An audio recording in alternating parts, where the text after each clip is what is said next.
Well, hello and welcome. I'm Nicole Springer, Chief Equity Officer and Senior Director of Professional Development and Scholarship with Campus Compact.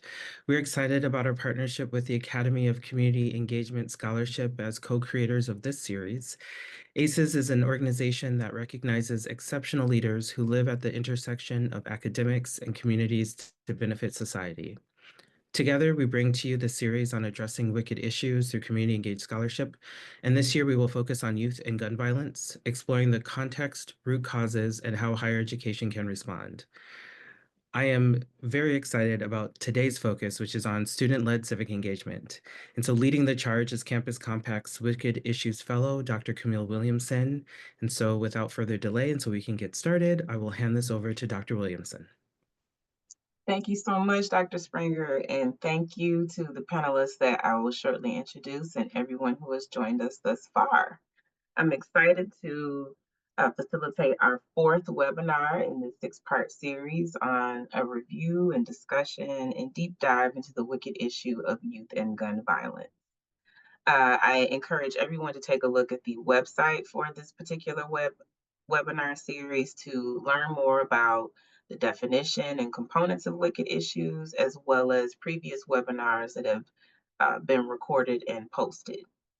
And to introduce our panelists for today, I'm going to share everyone's name, where they attend, what they're studying, anything they're participating in on a voluntary basis, and what year they're in. Starting off, we have Amelia Talk, who attends the University of Southern Maine, and she is studying Women and Gender Studies and English, and she participates in Gender Studies Student Organization, and she is in her fourth year last semester. Early congratulations to you. She became involved in activist work at a young age when she began organizing gun safety rallies and student groups at her high school in Nashville, Tennessee. She always identified as a feminist and became passionate about advocacy work, which gave her opportunities to grow closer with her community and fight for change. Since moving to New England, she noticed the lack of student voter engagement, which led her to Maine Students Vote, and she has worked with this organization for 2 years, which has allowed her to quickly connect with others and try to improve civic engagement and safety through advocacy. Next up, we have Lauren Patrick, who attends George Washington University. She is studying combined degree student simultaneously pursuing a Bachelor of Arts in English and Political Science and a Master of Public Administration with a graduate certificate in nonprofit management. So it sounds like three different things that Lauren is doing. And we definitely need you emerging as a political science.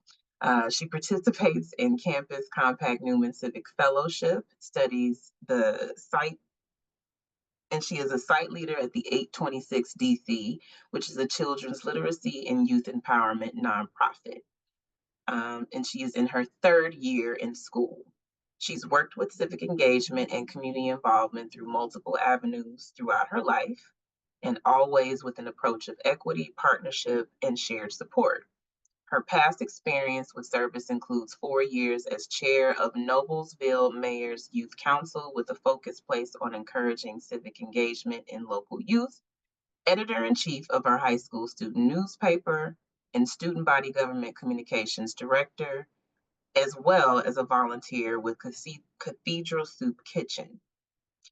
In addition to many of her volunteer experiences, she is the executive assistant to the president of the Union Internationale d'Avocats and legal assistant at Fortney and Scott LLC with a focus on human rights, child labor, and diversity, equity, and inclusion.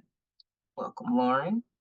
And finally, rounding out our panel for today is Brady Rowland. She is attending Portland State University, studying public health and community health promotion.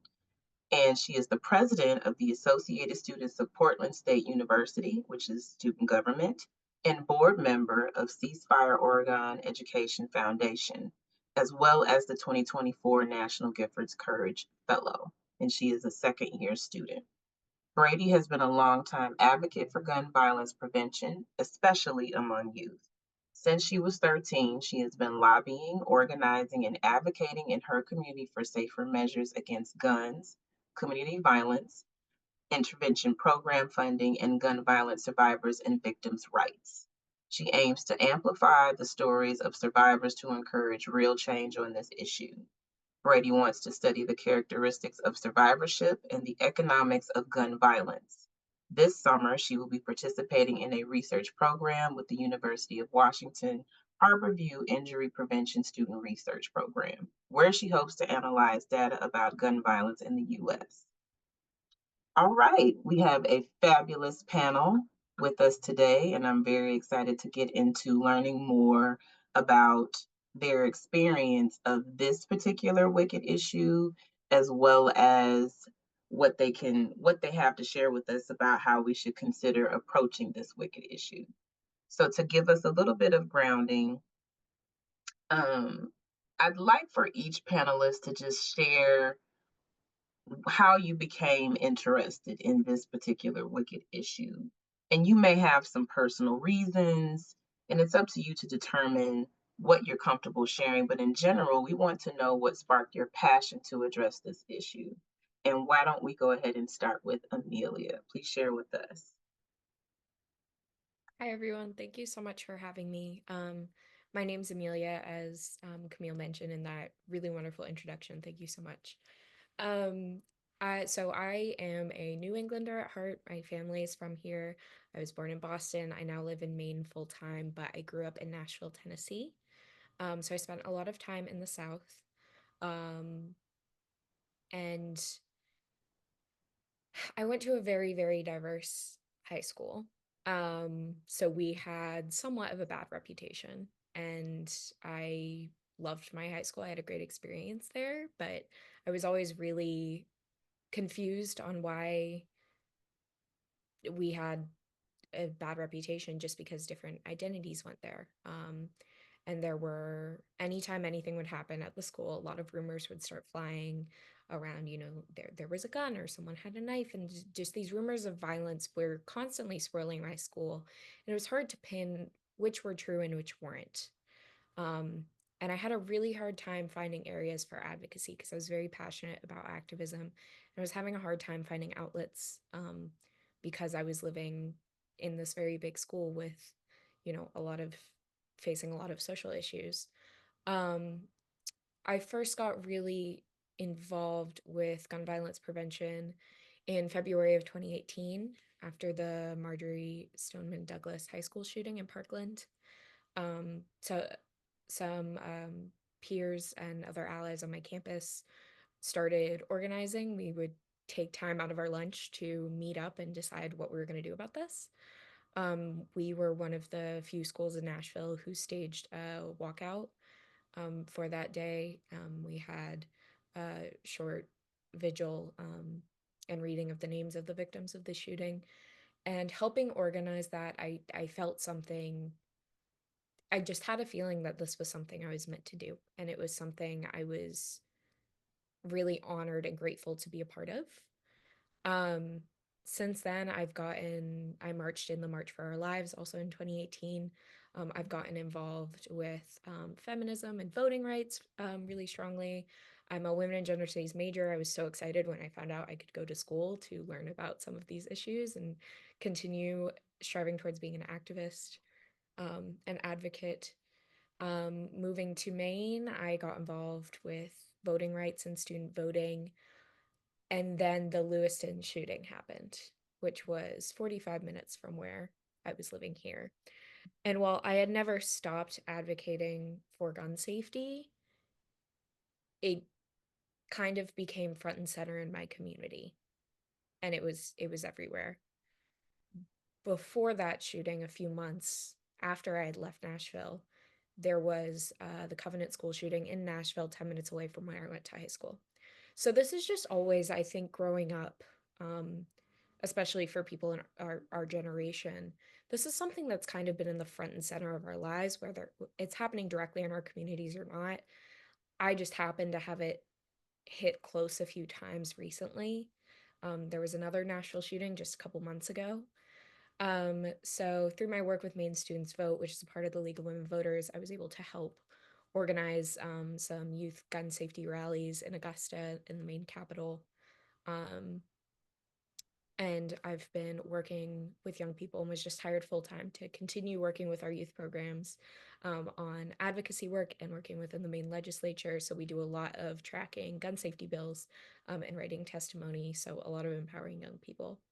And that was a very long-winded explanation, but I'm happy to pass it to the next person. Thank you so much, Amelia. And please, we're here to learn how you became passionate about this issue. And I appreciate your connection of the personal experiences you had with your inspiration for civic engagement. So thank you so much. Lauren, would you like to share how you became interested? Absolutely. And thanks so much for having me here today and for a beautiful introduction. And yeah, it's very grateful to be here with you all. So for me, I was in a school shooting when I was 14. So that was right when I was starting to get into public service and be interested in civic engagement. And I'd started working in the youth leadership and school administration space directly before then. So I kind of put me in a unique position where I was seeing the aftermath as far as working with school administration, seeing the challenges they were facing, the things I had to get over, and the things I had to work with, while also being a 14-year-old child who was in the building as the shooting was going on. So it was a very interesting thing to grow up with, having that sort of dual dynamic of being impacted student and also being a public servant through that time, and also just seeing the aftermath of my community too. So it was something that impacted 1,000 people in the building, but we had a 70,000 population in town, and it impacted everyone, either through staff, teachers, families, just the connection just rippled. And I think that was a big focus for me as well, of seeing kind of this hidden number of all these people that were being impacted. And ours is also unique that we had no deaths during our shooting, which was fantastic. And because of that, it didn't make national news. So the Mm. fact that we had an active shooting happening in the middle school, and most people didn't know about it because only two people got shot and no one died. And I think that was really a huge moment for me too, to realize there's so many things happening every day that weren't being covered because they weren't tragic enough in the eyes of the media or the eyes of the public. So that was kind of a big push for me, and understanding that there's so many people who are impacted by gun violence, even if it's not reported on or not shown as deeply as some of the more reported on or more focused on tragedies. So that was an early spark for me, and then followed me all throughout high school, got me to college. And especially, I stayed in the same community till I graduated. So I was back in Noblesville, Indiana for 4 years following. And watching that happen with my classmates and seeing the impact that had on them was that it was very much a community process of healing and a community evolution in that way. And a lot of it was that kids got angry. And it was also very interesting to see, as in it went from shock to just devastation to anger and advocacy, and people want to be involved and be activists. And now, from my graduating class and from people that are in middle school at the time, we have doctors, we have politicians, we have lawyers, we have public speakers, we have teachers, we have all these incredible people that are now doing all these amazing things. But because it's a horrible issue that caused us to be passionate this way. So it's been a lifelong thing for me that's now got me to civic engagement in this way and in the sphere that I'm approaching it in. And yeah, so that was kind of the beginning for me. Thank you so much, Lauren. And I really appreciate you identifying this arc of emotions to action, like shock and this ripple effect that happened throughout your entire town. And the recognition that there was an active shooting that was not talked about in national media because no one died, which tells me what kind of data does the general public really work with in terms of understanding the massive implications of gun violence in general in the United States. So thank you for that. Brady, can you please share with us how you became passionate about this issue? Yeah, sure. And thank you again, Camille, for the beautiful introduction, and thank you to my other panelists for their stories. Me and Amelia have a similar story. After Parkland, I just couldn't stop thinking about it. I mean, I was like 13, and well, okay, let me start from the beginning. I grew up in Colorado. Columbine, Aurora, STEM, Boulder. I mean, the list goes on and on for Colorado mass shootings that just devastated my communities. I After Parkland happened, I got involved with a local like youth gun violence prevention group, and through that I got to meet so many like this network of survivors. Um and as I had was meeting all these survivors, I just had this like feeling that, sort of like Amelia said, like this feeling is like I'm meant to be advocating for this. Like this is what I want to do. And so yeah, ever since then I've just kind of been trying to amplify survivors' voices, make them the loudest ones in the room, especially if it's the legislature. Um, and also just like show them that people care about them and their experience, and that they have rights as victims of gun violence. Um, and that, you're not alone, even though it can feel like this very personal, you know, emotion. There are thousands, millions of Americans who have experienced the same thing, and like getting together in a room with those people. And March for Our Lives did Road to Change tour, and we organized that one, the youth organization group that I was a part of. We organized the Denver one, and we got to get Columbine, Aurora survivors and Parkland survivors in the same room, and it was just such a special, like beautiful moment, and it really invoked something in me that this work is just it affects so many people, and it just needs to continuously be going on.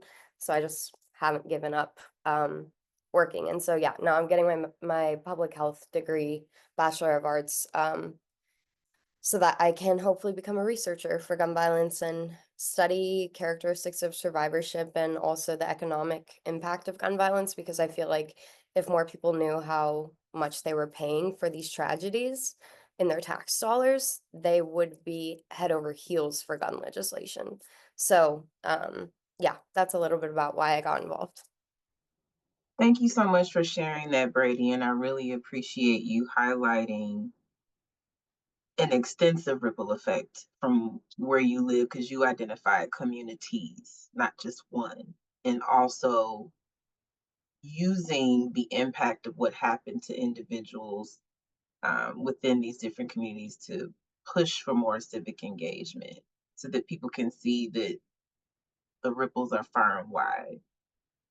At this time, I do want to introduce a fourth panelist that was able to join. I just want to indicate that they had some connectivity issues, but this should not be something that we're not used to at this time. So if I could ask Ariana Cabrera, if you're able to turn on your video, your camera, that'd be great. And I'd like to just extend a brief introduction of you. And then I will proceed with continuing the questions to the panel. So also joining the panel is Ariana Cabrera, who attends the Chicago School here in Chicago, where I'm from as well. She is studying psychology and counseling, and she is a first-year student in the Master's in Counseling and Psychology program.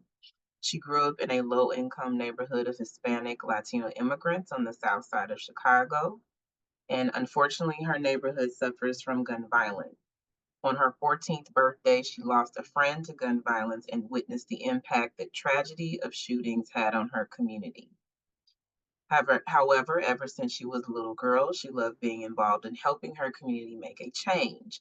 And in 2011, she was able to participate in Urban Dolorosa, a 6-day movement that brought many communities together to memorialize children who lost their lives to gun violence. And it was around this time that she started volunteering with Lo que Puede Venir, a nonprofit aiding families with disabled children. 13 years later, her commitment to service has evolved, and she advocates for the rights of unaccompanied separated immigrant children through the Young Center, and provides social emotional learning opportunities for children with Oakley Square's Excel program. Welcome, Ariana. We're happy to have you here today. We just began the panel, and the first question that I asked everyone participating today is, what sparked your passion around youth and gun violence? Yeah, just like in my intro, I started at a young age because of my neighborhood. Uh, the first time that I actually uh, got hit that was very close to me was when my friend was a victim of gun violence on my birthday. That caused a lot of like anger to me because it was something that I just really wanted to change in neighborhoods just like mine. And um, around that time, it's when I had connected with the pastor of one of the churches I was going to. And since I was part of the choir, the children's choir at that time, it's when he had stated that there was going to be this 6 day movement in Chicago about gun violence that was basically like advocating um, about it and honoring all those victims that um, had passed away in the couple past years due to gun violence. And during those six days, it was actually very impactful. It was very emotional because the families were there, but it really started me up. And I would say that it didn't get more fuel until I started being a social emotional facilitator at the Oakley Square Apartments in the West Side.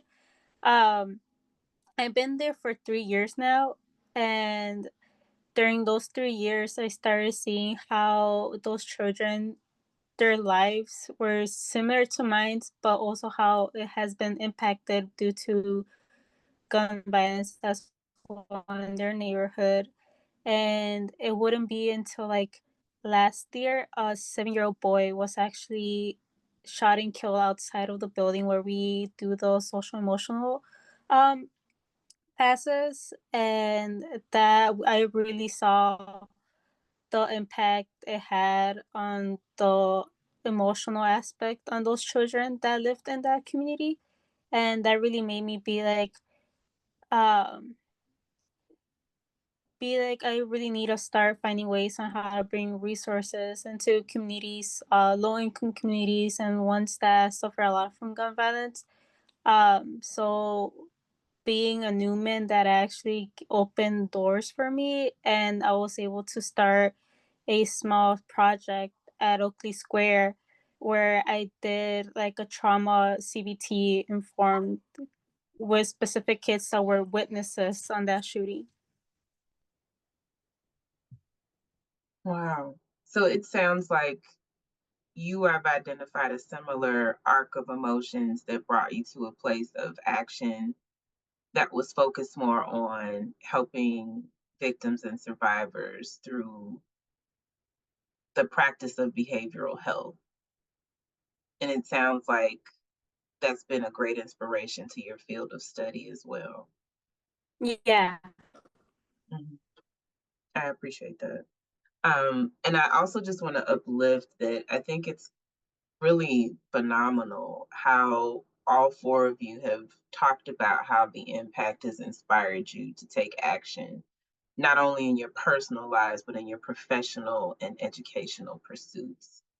And I, I acknowledge that it's definitely a way to move to a place of commitment and conviction rather than letting a horrible experience completely callous you. So I just want to say I really admire that about each and every one of you.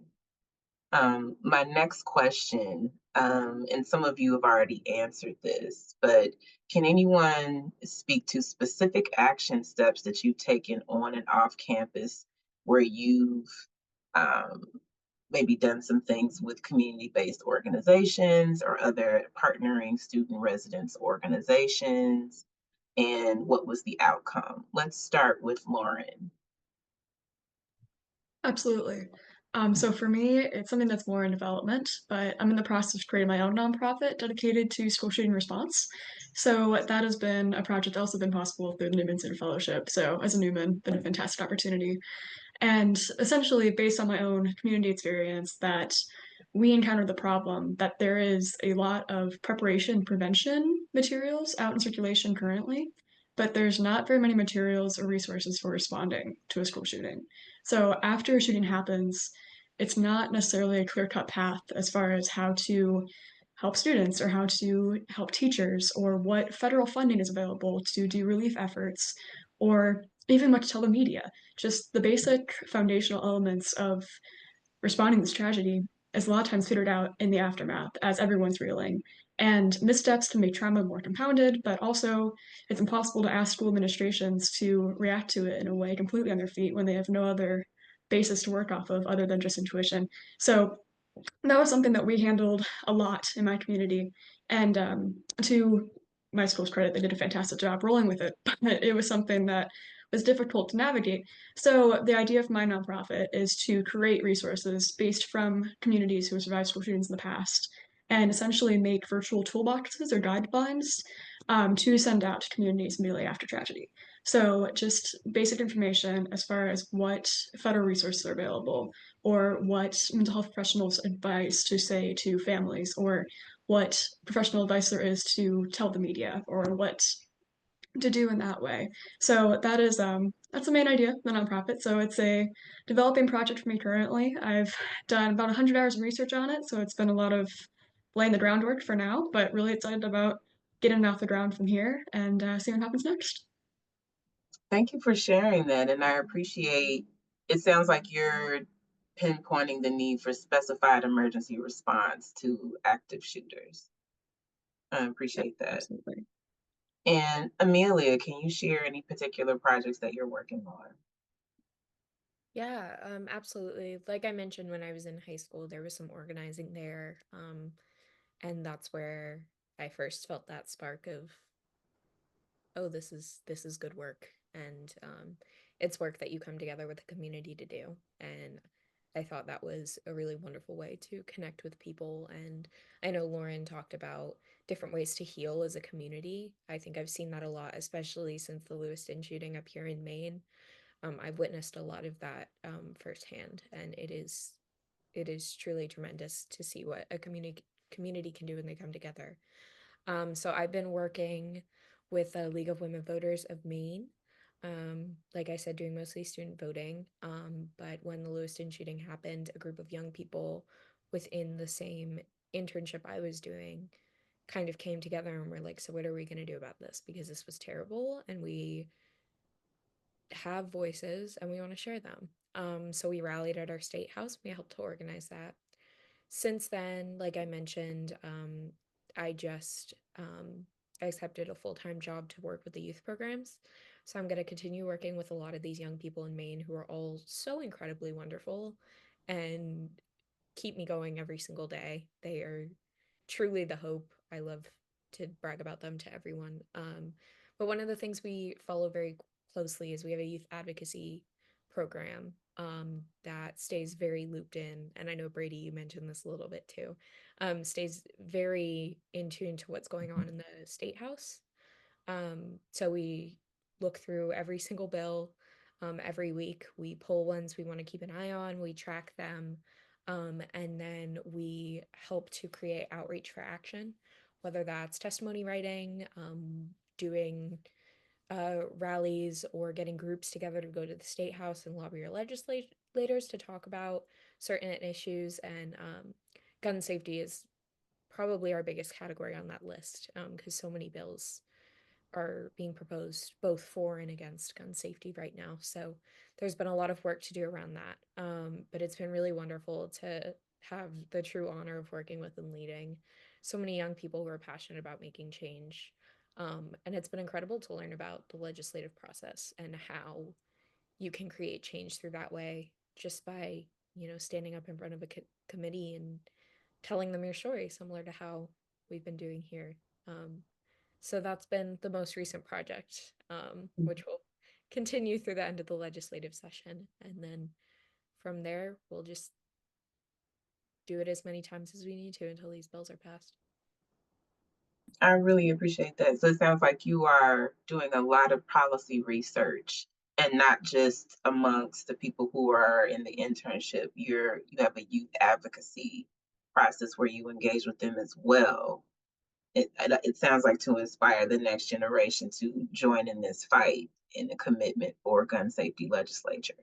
Yeah, our team it ranges depending on who can come to each meeting, but it's about a group of 30 consistent high school and college students who take the time out of their week to join and talk about what's been going on and take action. So that's been really, really wonderful to reach such a broad audience of young people. Excellent. Wonderful. Brady, what are some projects that you're currently working on? I kind of do it all. Like anything I can get my hands on, I'm like, I'll do it. So, as student body president of PSU, where I attend, last year I was a senator in student government, and I put on a public safety town hall with our campus public safety office and our oversight public safety committee. Um, and it was because students were becoming very concerned over a protest that was happening last year and the safety of students that were involved. And so we organized this town hall and got a lot of people's questions answered. It's also just about like accountability, the town hall was, because our campus public safety shot a like upstander who was trying to break up a fight, um, and killed him. And so there's been a lot of tension around like remembering Jason Washington, the victim, and making sure his legacy is still alive. So that was another big thing I worked on last year was um memorializing Jason. And so yeah, I was on the memorial committee, and we put together this symposium day-long event to honor Jason's legacy as an upstander in our community. Um, and I did a letter writing campaign from students, staff, and faculty at Portland State to the family of Jason Washington, and just basically had people like write down like what their emotions were about this, and that they can channel it into comfort for this family who lost someone so vital to their family. And yeah, it was a really great success. We got like 150 letters from our campus. So it was really awesome to present that to the family. And then this year, and last year, I was also an intern for Keep Guns Off Campus. Which is a nonprofit out in New York, but it's a national organization that tracks gun legislation around schools, whether they be K through 12, college, university, whatever, about the laws about having a firearm on the premises. And so I did a lot of research into legislation, and I did a lot of research into on-campus events that occurred with a gun, or a gun was found, or someone used a gun and dropped it something, I just read a bunch of police reports and filed them into this big database about on-campus events. Um, it was actually I was doing it for like a few different states, but it was really interesting. And then, like I said, I'm on the board of Ceasefire Oregon Education Foundation, which this legislative session, we've been going down and lobbying in committee and meeting with different representatives just to remind them the importance of passing gun legislation this year in Oregon. Um, and then otherwise, I've been like trying to bring my friends from my campus and like the people I know through my campus who are interested in advocacy work to um, events like survivor meetups, because I've met so many survivors in Portland. I mean, it is just insane. You wouldn't think, but it's like every other person you meet is a survivor. So honestly, just trying to uplift their voices, get them connected to other survivors who know what's going on. Especially on campus, like survivorship connection, which is just vital when you are, you experience something traumatic like that. And so, yeah, there's a lot that I've been up to, but the impact has all been pretty good, and it has been getting people more interested in gun violence prevention. I bring my friends to the legislature with me. I bring my friends to the other week, the executive director of Ceasefire Oregon, Penny, and I, and my girlfriend and I, we went up to Seattle to talk to survivors, and that was hosted by Sandy and Lonnie Phillips, whose daughter Jessie was killed in Aurora. And so they have this amazing organization, Survivors Empowered, which I always try to connect people to when I find out they're a survivor of gun violence. And so, yeah, I just am honestly just trying to connect people with the right people so that they feel empowered enough to advocate themselves. Not that I'm like burnt out to do it myself, but I think the fight is so much stronger when you have 100 people rather than just one person. And so really just trying to build a coalition. And yeah, that's mainly what I've been up to. That sounds wonderful, and it sounds like you have more of a community engaged model for organizing, and that is essential, especially when you're trying to get massive legislature and policy change. Ariana, would you share with us some current projects that you're working on? Yeah, I'm gonna have my camera on just due to like connectivity issues. But like I said, last year, the Oakley Square community really suffered from like a tragic event, and the inside the community where a 7-year-old was to violence. Ariana, I'm Um, sorry to interrupt you. We're having so difficulty hearing you. that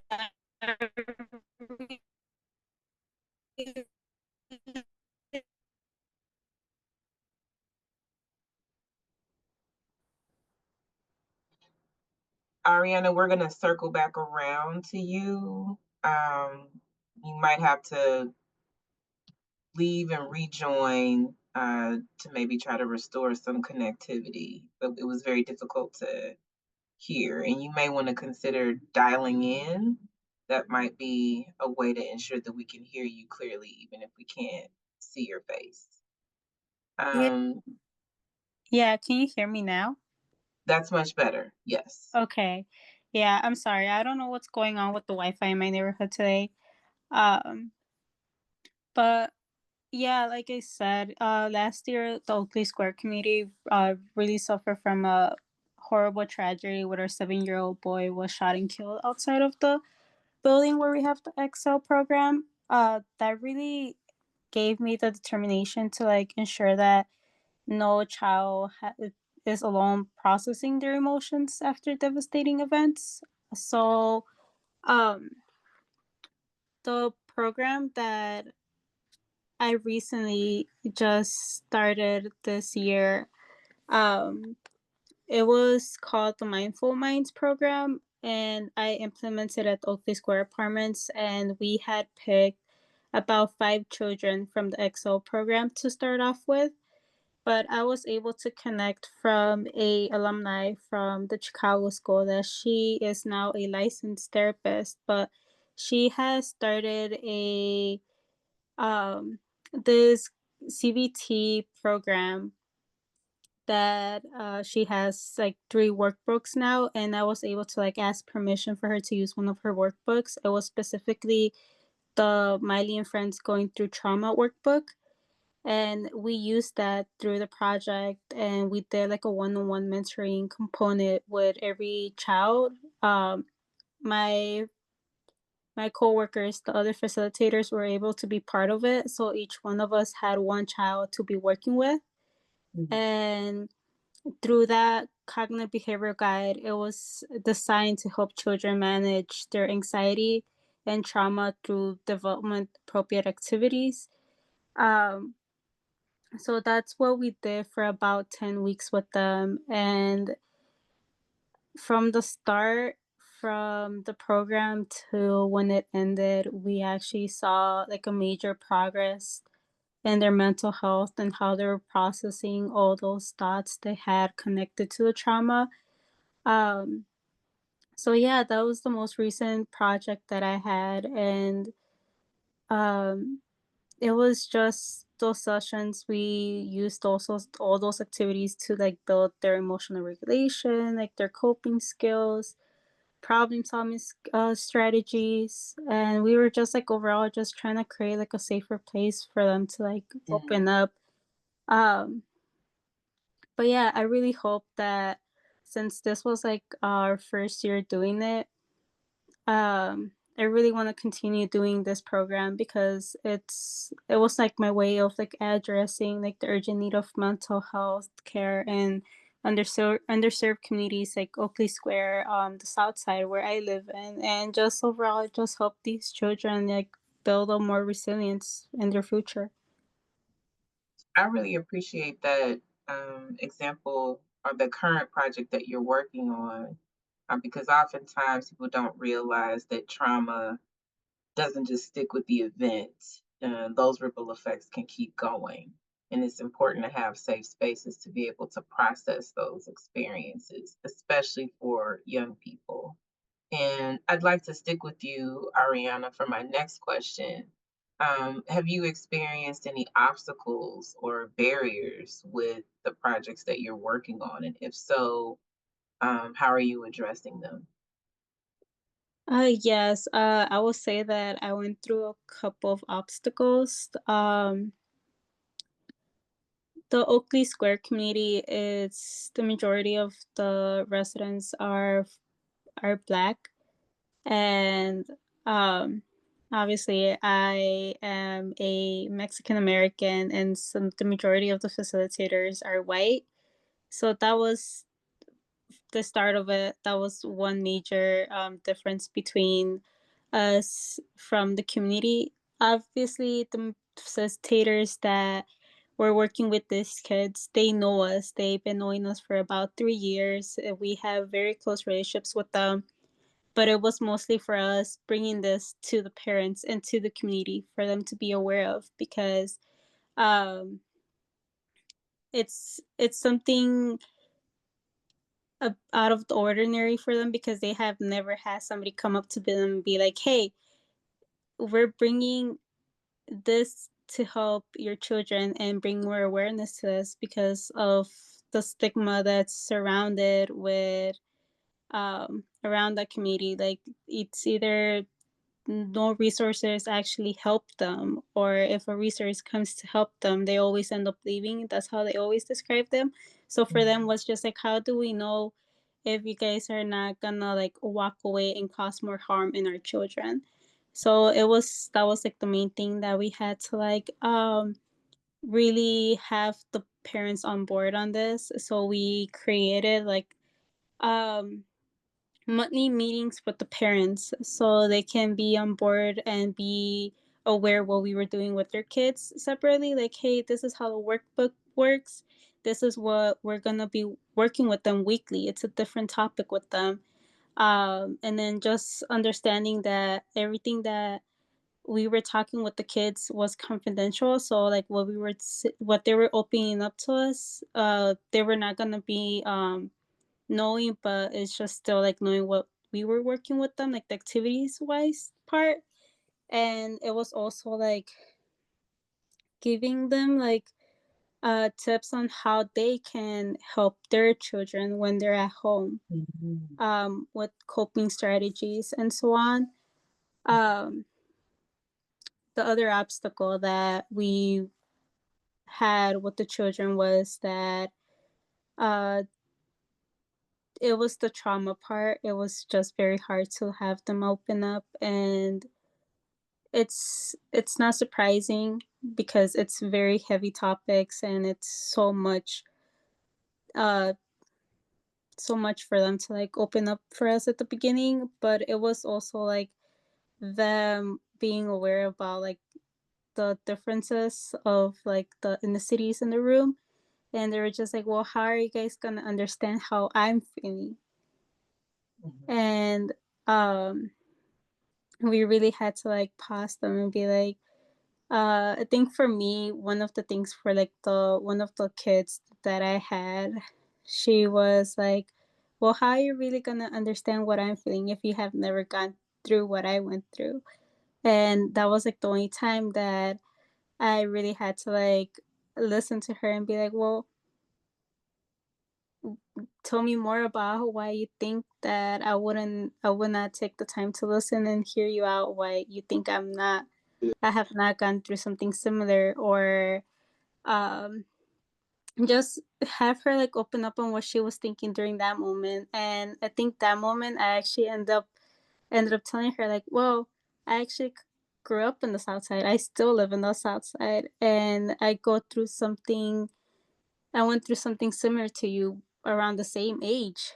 And it was like the first time that she was just like, her eyes were watery, because for her it was like a realization like, oh my God, you get me. And I was just like trying to, obviously it was like I was not trying to have like the focus on me, but I was still trying to like have that space for her to be like, so please open up to me, and I'm here for you, and I'll be here to like lead you on the way. And she she really started to like open up more. And I think that was like one of like the last obstacles I had. It was just mostly like the kids not wanting to open up to us. Okay, so it sounds like you're identifying two issues. One, uh, the different races of the facilitators versus the community that you're working in, and needing to have a more exploratory and inclusive model via informational sessions with the monthly meetings, and discussing how coping practices can be utilized by both young people and their parents. And also, it sounds like also helping young people open up by sharing your story as well. I really appreciate that. Thank you. Lauren, what are some barriers and obstacles that you've experienced? So on the administrative side, it's a little bit different approach than like the direct service aspect. So for me, it can be difficult to actually connect with impacted communities, as in when I'm trying to get material, or either communities that have already been impacted in like the past and are now asking them for advice for how they handle things versus communities that have recently been impacted. It can be difficult to kind of breach those barriers, especially if the community is far away from me, or often just not really having that connection thread in place at first. So that's been something that I've learned to work around. And one of the big solutions for that is just coming to them as someone who's also been through a similar experience. That can be a huge connecting point of essentially saying that, been where you are, understand what you're going through, trying to make this something to make it easier for people in the future, and using that commonality to build a relationship with different school administrations.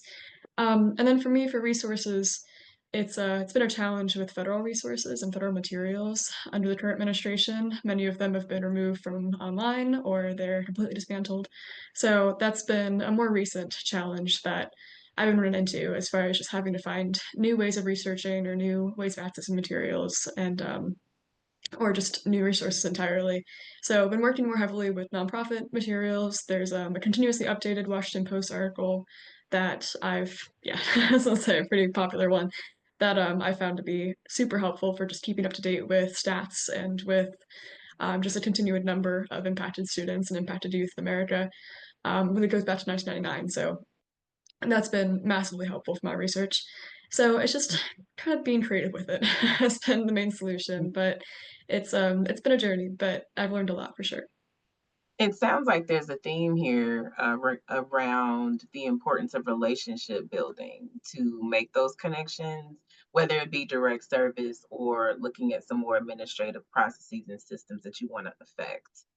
Absolutely, I agree. And I definitely appreciate your call out to the importance of data. In our previous webinar, that was primarily about how data can be used to make decisions around community-based programming, and even some municipal changes or things to be aware of in terms of how many shooting victims are in a particular county, and being able to problem solve with community members to do that.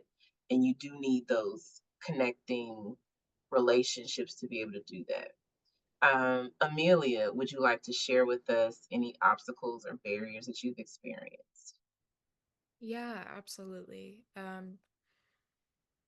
So I know I keep bouncing between locations, but my interest and experience with this work has really been impacted in very similar but separate ways based on my different experiences geographically. So growing up in Nashville, it was very, very, very difficult to do this kind of advocacy, especially as a young person. I struggled so much to find outlets and organizations. Um, I remember coming home after my family no longer lives there, but after my first year of school, I went home for the summer and I wanted to find an internship or something that would allow me to continue doing this work even on a volunteer basis, and I could not find anyone. And so that was very difficult. Because I had something I was so ready to work on, and no one who really would make or had the space for me. I don't know if it just wasn't happening or if it was harder to find. I'm not really sure. Um, and everyone always talks about the South in an exaggerated way, but it, especially when talking about gun safety, it could be really scary to talk about those things down there. I had a doxing issue when I was in high school. It luckily stayed between like two people who I knew, so we were able to get to the bottom of it. But there were people who really weren't happy that I was trying to advocate for certain things. That was very frightening, and I know a lot of other young people had experienced similar things and bullying from friends who did not politically align with them or did not think they should be talking about or fighting about different issues. So that's something that was very difficult when I was in Tennessee. I'm very lucky to have not had any of those issues since then, thankfully. Working within the Maine legislature, I have the pretty standard issues that I think a lot of other, pretty much every state has with this, is that there's always going to be pushback from um, Second Amendment protectors and people who are really worried about the status of their firearms, especially in here in rural Maine. I'm not in rural Maine, but in rural Maine, um, it's very, very different from the ideology and population we have in Portland, which is where I'm located. So there are a lot of hunters and there are a lot of people who do own guns and live in towns with very few people and feel they need to protect themselves. So there's definitely been some pushback there. One thing that stood out to me from one of the public hearings I attended, um, I don't know if this is really necessarily a pushback, but it was definitely something that made me stop and think.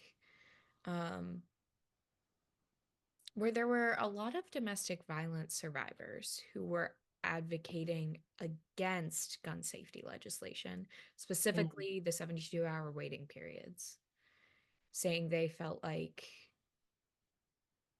if their partner or whoever was abusing them had a weapon, they didn't have a way to quickly get something that could fight back. And I I strongly believe we need I that like my that did not change my feelings on gun safety legislature, but it made me think about Mhm. the different kinds of people. So I think another thing too is kind of the polarization of this conversation. I think there should definitely be more inclusivity with the different types of voices and identities and survivors and the people who are contributing to this conversations to find solutions that ensure safety for everyone. So yeah, those are some of the things I've witnessed. I really appreciate you highlighting something that's not unusual with the wicked problem is that every stakeholder doesn't necessarily see the problem the same way, and making it that much more difficult to try to determine a consensus for a resolution. And I appreciate you pondering that, as well as highlighting how the further you go with trying to fight for change, there are risks, and have to have some understanding about how to mitigate those risks. Um, and just moving on to Brady, are there any particular obstacles or barriers that you've experienced in the various projects you're working on? Um, yeah, it's strange coming from Colorado to Oregon, because in Colorado there is just a massive already built coalition. I mean, it's been there since Columbine, whereas Oregon doesn't really have a huge network of gun violence prevention advocates. Like yes, one exists, but it definitely doesn't include many young people, which is something I'm just not used to because in Colorado, so many young people care about the gun violence prevention issue. And um, I mean, I started a chapter of Team Enough in Denver, and Team Enough is the Brady organization's like youth-led cohort that started after Parkland by Parkland survivors. Um, and so I started that Team Enough chapter, and it's only been 2 years that it's been up and running, but um, there's already like 7 high school chapters and 1 college chapter within the Denver chapter. And so, um, you know, here in Oregon and Portland specifically, there's a lot of activism. Um, everybody has their thing, if that makes sense. And that's Mhm. almost a barrier in itself, is that so many people have already committed themselves to one social justice issue, me included. And it's hard to find people who have the time to take on more, or the capacity even to just like drain themselves with the work that will pay off in the end. And so um, getting young people involved when young people already are so passionate about so many other things, I feel like is kind of difficult. But really finding like what's been helpful is really just finding survivors because survivors always care. Survivors have been through it. They know what it's like firsthand to experience the trauma of gun violence, and they always, want to fight back. Not always, but um enough of the time for it to matter and count. Mhm. And so um I don't know. Well, I guess what I'm getting at is that is just like the only real barrier I face, and like I'm very privileged, like in this space. I have a lot of privilege, like I've had a lot of opportunities and I've taken them and, tried to roll with them, but the biggest barrier is just getting more young people involved where I am now. Because in Colorado, it was just like a given because there's so many young people impacted by gun violence in Colorado, and there's so many young people impacted by gun violence here. It's just they don't have the same already built coalition to Mhm. them. Mhm. And so really just building that coalition here is what I'm trying to do, but it's not easy. No, it's not. Organizing never is. And I appreciate you highlighting how oftentimes one wicked problem is connected to several others. And sometimes we don't realize that there's opportunity because we're so narrowly focused on the issues that are most important to us. Um, but I think part of the process of organizing is the necessity of looking at what do we all have in common that we're dealing with here. And that consensus building is such an important component to raising a coalition like you're trying to do, Brady. But I know you got it. I believe you're going to be very successful. Um, and I also think it's important to, oh, I see someone has to drop, but thank you for coming, La Maria. Um, I want to also talk about what are some surprises that are coming up for you. And it could be a revelation, it could be an experience, things that are like either light bulb moments or positive affirmations to the work that you're doing. Ariana, what's a surprise coming up for you in your work? Honestly, the only one that can come up to my mind was like the unexpected but very beautiful surprise after the project when the children were really expressing themselves after we were giving them the right tools for them. It was just very beautiful to see how they felt like they were being safe and seen, and around the last week that we did the project, they were begging us Mm, to continue the project and have more weeks with them because they just love having that place to like really talk about everything that's going on, and yeah. I appreciate that, and I as a practitioner, I do appreciate when people say that they would like more of what we've been able to introduce. Thank you for introducing that. Lauren, what are some surprises coming up for you? One of the big things for me that's been interesting has just been this kind of combination of curiosity but hesitation that people tend to display when talking about gun violence. Mhm. And I think a lot of that comes from growing up in a community that was so used to talking about it that it was Mm, mhm, something that everyone had gone through. And even if you weren't in the building, you knew someone was in the building. And it was very normalized bringing it up without any sort of drama or any question to it. It was just commonplace conversation. And I just got very used to bringing it up without thinking about it. And now talking about it, people tend to be very interested. And especially talking about, if I'm in a situation sharing experiences and I mentioned that I was in a school shooting, people tend to pay attention. It's an intrigue kind of moment, but people also don't know what to say. And mm, they want to help and they want to be involved, but they don't really know how to approach it. So it's been this very much untapped potential, I think, that people want to get involved in the scene, but aren't always sure the best way to start or what language to use or who to connect with or what organizations exist. So I think one of the more surprising things for me was that just it was something that wasn't always commonly talked about, was kind of a bigger surprise to me in mm. general, but also that people wanted to, and that it was something that people were very open to if you just gave them the platform and the language and the conversation starter they needed to get started.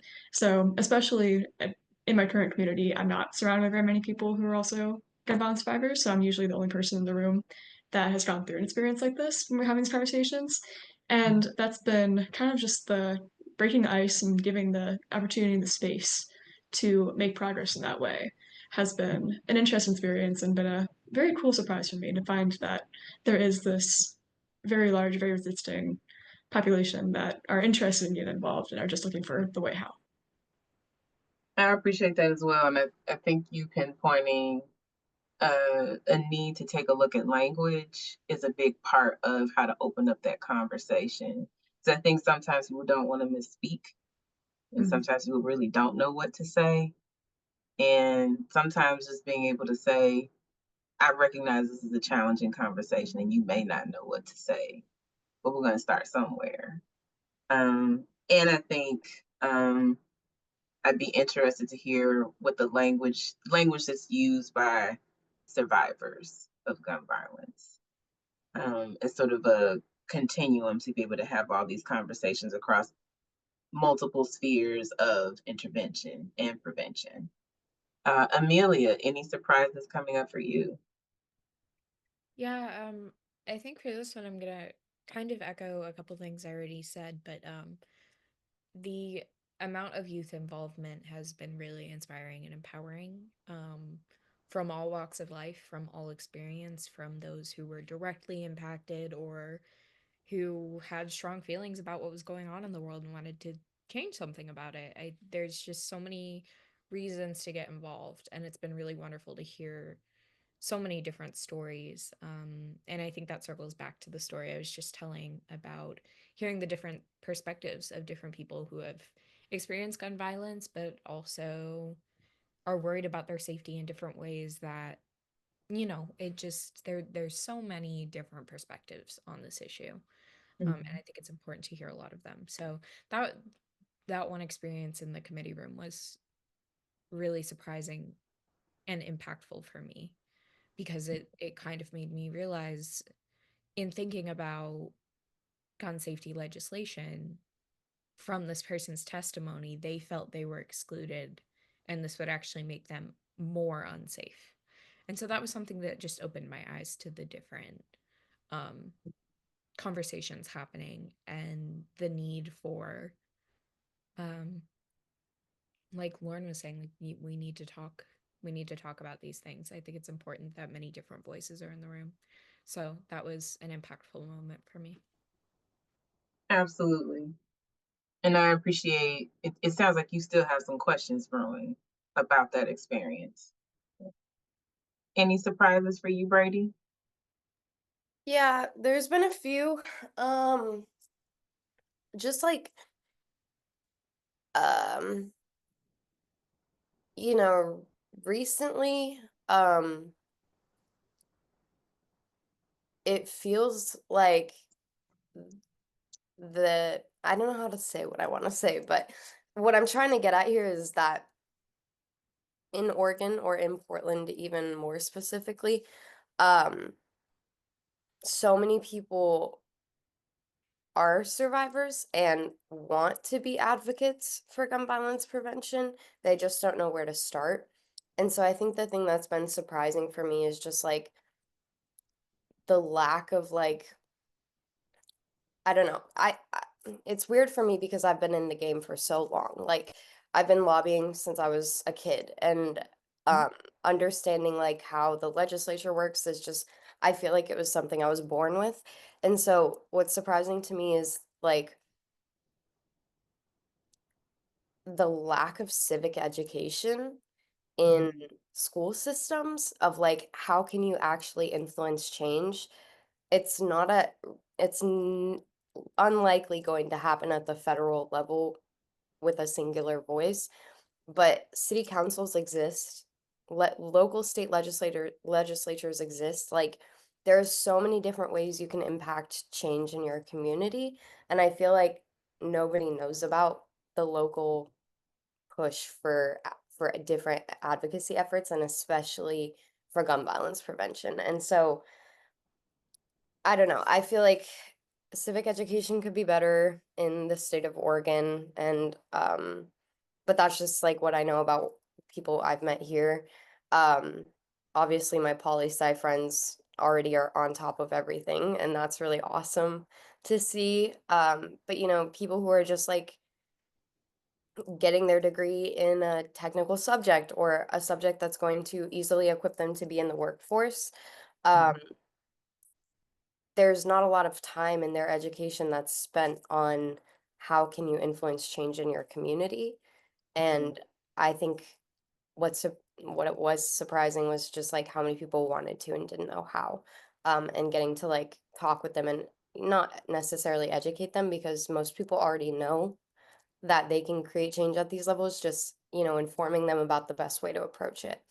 um Mhm. and so like just hearing back from people of like, oh, this is like life changing. I had no idea city council had to speak to us and has to respond to us and listen to us. And it's like, yeah, that's their job, they're Mhm. public servants. So yeah, just getting to see the light in people's eyes when they can influence something and they realize that, I think it's like my favorite part about working Mhm. in activism. That's wonderful. And I appreciate you also uplifting how there's a layer here of people not really understanding government, civics, and their role in it, because everyone has a role to play. And it's really not contingent upon simply how old you are, because voting is just one way that people can engage with um, democratic processes to affect change. Sticking with you, Brady, because I think you pinpointed something that has been a big theme within this particular webinar series. Just curious if you've encountered any misinformation or disinformation that has impacted any of your efforts. Yeah, Yeah. all Mhm. the time. And I think that disinformation is one of the biggest proponents of gun violence. Like the NRA loves to fearmonger and spread misinformation about what will keep you safe. And it's always a gun. But we know that guns don't make us safer. We have more guns than people in this country, and we are the most violent country. We have the most incarcerated people. We have the most, like the highest violent crime among any developed nation. Um, and it's so clear that like guns are not the saving grace of a country. They are going to demolish this country. And so, um, I think like Mm. Misinformation is so hard to like target and catch, and like you have to kind of be there before it gets spread, because otherwise people won't even recognize another notion. They'll just be like, well, it's been this way forever.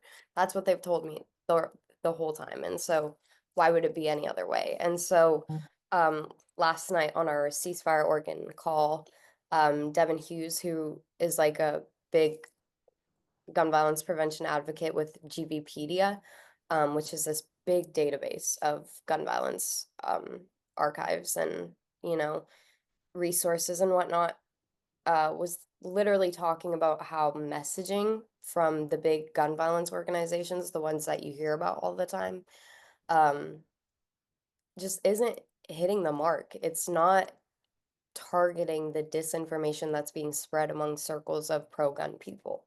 And Mm, like these domestic violence survivors, the same thing happened when I was at a hearing for a 72-hour waiting period. Like there were three domestic violence survivors who all went up there and said like, this could kill me. Like if you pass this law, I would die. And I think like while their opinions are valid, and as domestic violence survivors, they do know what's best for them. If the man or the person who is being violent towards them has a gun in the first place, that's the issue. Not that you can't arm yourself against that. The issue eh, the issue is always the gun. And I feel like the big organizations don't ever actually say that.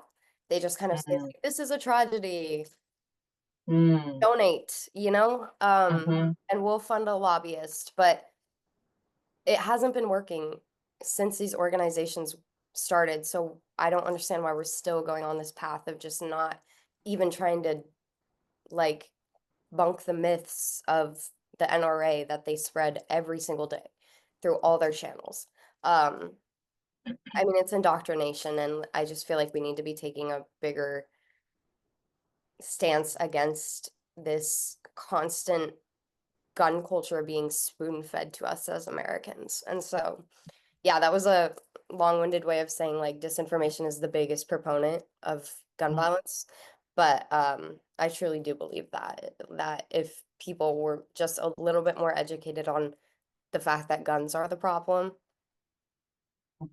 I feel like we could solve so many issues in this country. But yeah. I appreciate that because you're also adding to this theme around language and consensus. In order for I have learned that in order for people to be able to connect with what you're trying to say, sometimes you have to listen very deeply to them first, to understand where they're coming from and find the place of connection. And I definitely understand how um, members of people who are survivors of domestic violence or consistent victims of domestic violence have layered experiences, layered trauma. And, but I also see where there are ways to build alliances.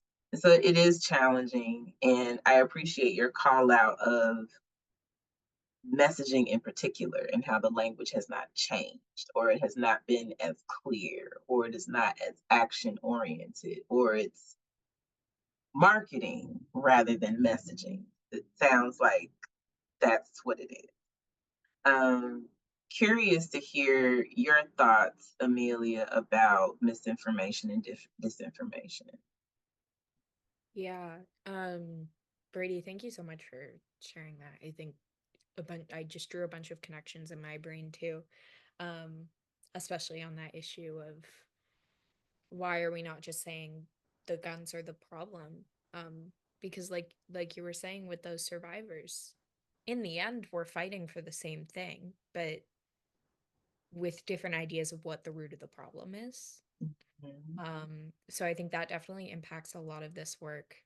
And again, with the messaging, there's a lot of people who are really defensive over the fact that the left is trying to take their guns away just because. and that's not what's happening. There's a lot of miseducation about what a lot of these bills would do on a legislative side.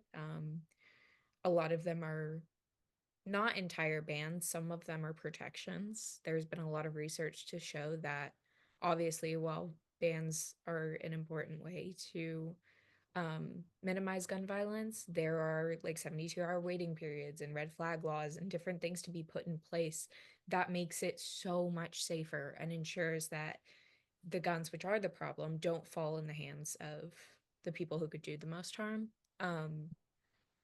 So I think there's a defensiveness. Maybe I think for what I've witnessed, there definitely is a lot of misinformation out there, but from my experience, I think it's more miscommunication and misconception Mm. um, between, two driving forces trying to make change in different ways. Yeah, I'm trying to add more, but Brady, I think you hit the nail on the head with that one. That was great. Okay. And I appreciate the clarification about misconceptualization and miscommunication. But it gets back to what is the shared language that people understand and how is that being messaged and to what end, for what action steps? Lauren, any thoughts on misinformation and disinformation from you? Now, first of all, great job to you guys. That was awesome. And amazing points. And I think just, yeah, I've countered too that people don't always understand the scope of gun violence. And I think this again comes down to what's reported on and what's not. And the fact that when you're in the gun violence space, as far as when you're in the advocacy space and the lobbyist space, and you're talking about it frequently, you're very aware of everything that's going on and how it impacts people and how many people it truly does impact. But I think that general population that are not fully informed on these issues don't always understand how far it reaches.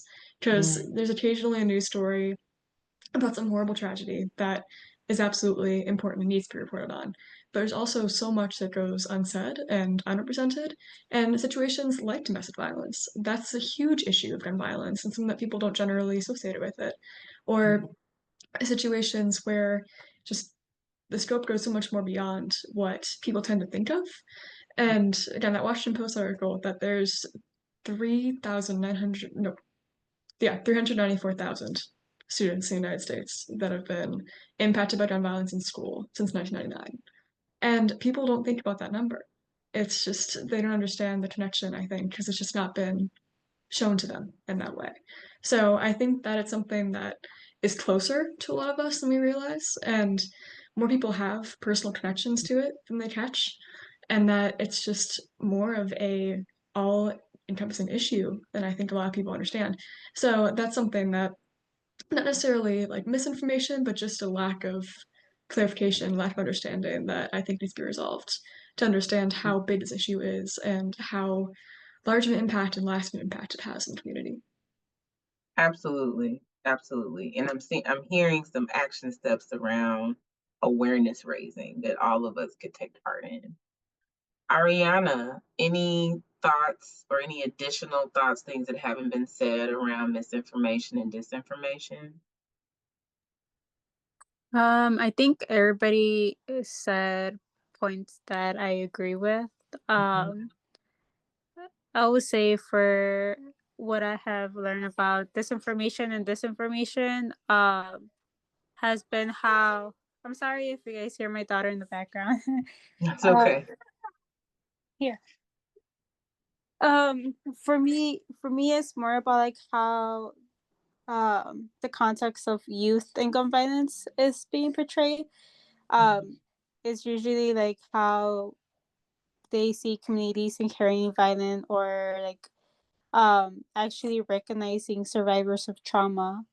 Um, so there's a lot of like disinformation and misinformation about how that looks like in children, especially when it's connected to gun violence. So like I've seen that some parents actually don't recognize like the symptoms that their children experience, even if they didn't experience it like firsthand, or they were just like probably like witnesses. They don't see like the symptoms of like maybe they're acting up because of this reason or they're having anxiety because of these reasons. Gotcha. So actually being able to understand behavioral changes as a result of being a witness to or deeply impacted by that kind of trauma. Understood. We have a few minutes left, and I'd like to ask this last question to all the panelists. And if you could give us your answer in about 1 minute so that we're able to close on time. um, and I'd like for you to answer however comfortably you feel. How does or how can your institution support you in your efforts to address the wicked issue of youth and gun violence? So let's start with you, Lauren. Just having a platform has been a really great support system so far. As far as my institution's been great with giving me opportunities to speak publicly and to network and opportunities to apply for grants to get funding for the projects I want to do. And just providing that platform to connect with others, but also get the word out and spread awareness in that way has been an amazing support system and something that I'm very grateful for. Okay, so having a platform and avenues to get funding for the nonprofit that you're starting. Great. Brady, how does or how can your institution support you? I think my institution has like very much supported me. I mean, the reason I'm here and knew about this webinar was because one of the Board of Trustees members at my university, Judith, she told me about this, and she's a part of ACEs. And so she's been very helpful and very like encouraging um, of the work that I do, and she's been very supportive. And yeah, so I think just like building connections with different administrators or leaders on my campus has like allowed me to have kind of like what Lauren was saying, a platform. Um, and also like being in student government and being president of student government, I have a platform. Um, and so I feel like just like the one thing I feel like we could do better is make it easier to have like a chapter at your school for something or an organization at your school for something because it's such a long process and like all I want to do is like start a gun violence prevention group at my school, but it takes so much effort on top of everything else I'm already doing. I feel like they could make it a little easier because that is the way that my school really builds community. We have like 200 clubs and like all of them have, you know, at least 20 members because that's what you need. And so, I mean, it's how we build community on our campus, and I just wish it was easier to start that process. But with lobbying and organizing, like my school has been so supportive of me and like even helped me kind of fund my way to Salem, the capital of Oregon, um, to like talk about gun violence prevention bills. And there's like plenty of staff members at my school who are like in unions who promote the gun violence prevention messages that ASPSU student government promotes and stuff. And so I just think it's overall, I have a really great campus to like work with because we're rooted in activism in Portland. And so yeah, I think it could be better. Anything could always be better, but where I'm at right now is pretty good.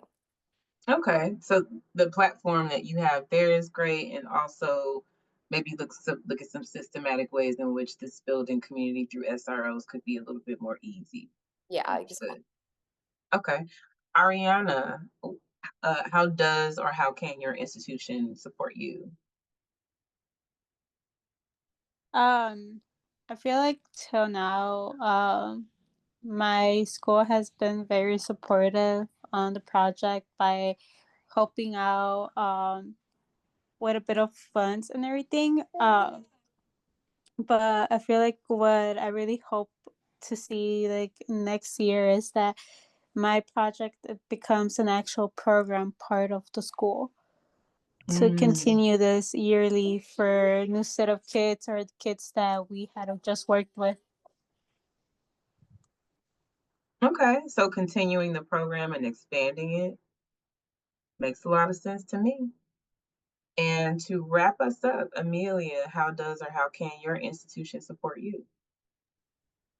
So, my institution has been vocally very supportive of me, and has made sure to know that they're proud of the work I'm doing and they fully support me in my efforts. But starting out with advocacy work, had to find these avenues on my own, and had a hard time finding consistent people to act as guidance. Through the Maine Students Vote nonprofit League of Women Voters, I was able to have a lot of guidance from them. And through doing that and establishing myself as a presence, the right faculty members found me. One of them was actually a past Newman Fellow, which was how I became a Newman Civic Fellow as well. So I was really lucky to have those people seek me out. But it was really difficult in the beginning of establishing, hey, I want to do these things and the opportunities are here for me. But I didn't, and all the work happened on my campus, but I was having a hard time making that connection happen, Mhm. even though, the institution knew what I was doing. So I am very lucky to have a few very close faculty members that have been directly supportive of me, and then the vocal support of like our president and our board and everything. But there definitely could be some more hands-on, face-to-face discussion and collaboration with some of these things. Okay, so it sounds like maybe some more structural components that offer specific ways to have this connection, not only to do the work on campus, but what does that look like off campus? Understood. Well, I want to thank our panelists for giving us their time and energy. I don't know how you all had to carve out an hour and a half of your clearly very busy lives, and sharing with us your connection to this work, what you're learning from it, how you're moving forward with it, and how it's a part of not only your personal passion, but also influencing how you're building a career for yourselves. And I just want to reiterate, we need you. We need you to be doing what you are doing. And we also need you to take very good care of yourselves. Um, Civic engagement, community organizing, um, all of it is political. Life is very political, and it is far more of a marathon than a sprint. And I look forward to hearing more about what you're doing in the future. I also want to thank Dr. Springer for hosting us today and for all of the people who were able to join and listen to you. I also just want to pinpoint there are some specific things in the chat posted by Dr. Springer about the Newman Civic Fellowship Program, how you can register for the remaining webinars, and a way for you to share your expertise through this particular form link. Thank you, everyone, for joining us today, and I look forward to seeing you next month. Take care.